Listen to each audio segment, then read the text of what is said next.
இன்னைக்கு நமக்கு உணவு கொடுக்க வந்திருக்கிறவங்க சங்கர் சுகந்தி, அவங்களோட பொண்ணு ரித்திகா. அவங்க வந்து பெரிய மனுஷியாக இருக்காங்க. அந்த விசேஷத்தை முன்னிட்டு நமக்கு எடப்பாடிலேருந்து சாப்பாடு கொண்டு வந்திருக்காங்க. உணவு கொடுத்த திரு சங்கர் சுகந்தி குடும்பத்தாருக்கு நமது பாசமரக்கட்டளை பாசம் முதியோர் இல்லம் சார்பாக நன்றிகளையும் வாழ்த்துக்களையும் தெரிவிச்சுக்கிறோம். குழந்தை வாழ்க்கையில் நல்லா படித்து நல்லா மேன்மைக்கு வரணும்னு நாம் இறைவன்ட்டு ஒரு பிரார்த்தனை வச்சுக்கலாம்.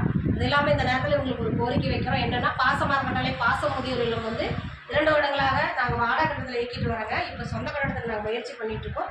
அதுக்கு முடிஞ்ச உதவிகளை உங்களால் முடிஞ்ச உதவிகளை எங்களுக்கு செஞ்சு தருதான் நாங்கள் கேட்குறோம். நீங்கள் மட்டும் இல்லாத உறவினர்கள் நண்பர்கள், நீங்கள் ஒர்க் போகிற இடத்துல இல்லை நீங்கள் ஏதாவது சொந்த தொழில் பண்ணலாம், உங்களை தேடி வர வாடிக்கையாளர்கள்லாம் எங்கள் முதியோர் இல்லத்தை கொண்டு சென்று எங்களுக்கு சொந்த கட்டணம் அமையறதுக்கு முடிஞ்ச உதவியை செஞ்சு தர மாதிரி எங்கள் முதியோர்கள் சார்பாக இந்த நேரத்தில் நாங்கள் கேட்டுக்கிறோம். உணவு கொடுத்த உங்கள் குடும்பத்தாருக்கு நன்றிகளையும் வாழ்த்துக்களையும் தெரிஞ்சுக்கிறோம். இங்கே வந்திருக்கிற அனைவருக்குமே இந்த கோரிக்கை பொருந்தும்னு நினைக்கிறேன். வாழ்க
வா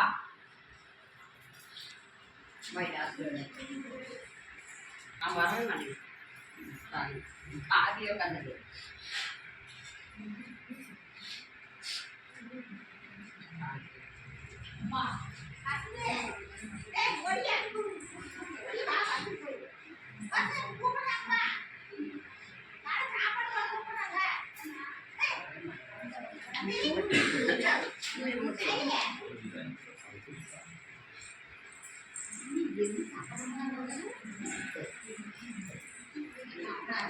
தம்பிக்கு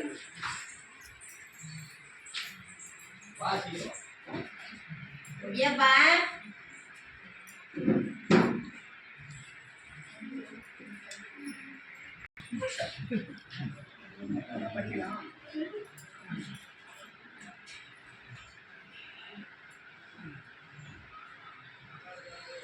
Thank you.